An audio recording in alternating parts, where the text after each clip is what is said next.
बोला बोला बाबा बैद्यनाथ की। रिकॉर्डिंग भाई शिवाई रिकॉर्डिंग स्टूडियो ससौला चौक सीतामढ़ी।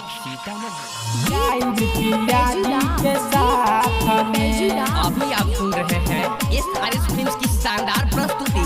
पिया जी के साथ में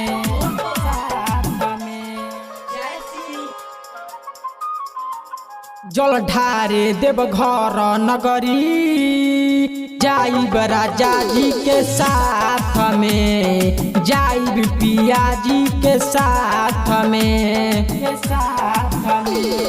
जल ढारे देव घर नगरी जाइब राजा जी के साथ में, जाइब पिया जी के साथ में। बोलब भगती में डोलब कांवर लेके अपना हाथ में, जल ढारे देव घर नगरी जाइब राजा जी के साथ में, जाइब पिया जी के साथ में,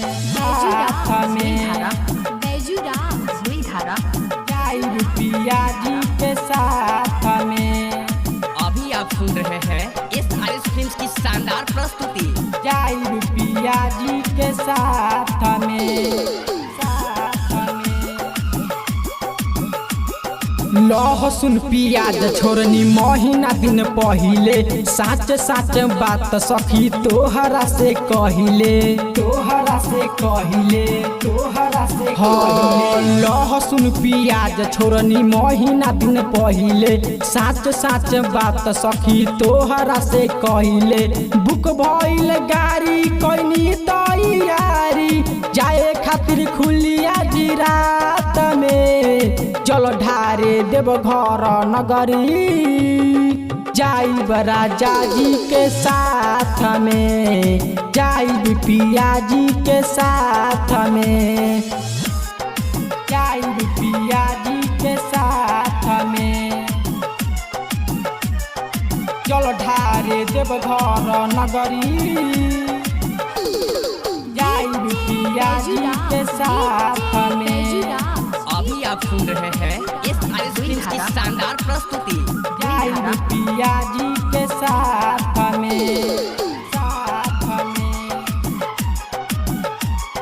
बेचन बवाली पिया कांवर उठई है, भोला जी के भगती के पावर देखई है, पावर देखई है, पावर देखई है।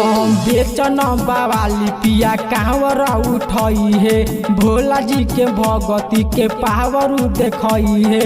बिरजू बिहारी जाई बाबा के दुआरी, गेरुआ पगड़िया बंदी माथ में, जल ढारे देव घर नगरी जाइब राजा जी के साथ में, जाइब पिया जी के साथ में। रिकॉर्डिंग भाई शिवाई रिकॉर्डिंग स्टूडियो ससौला चौक सीतामढ़ी।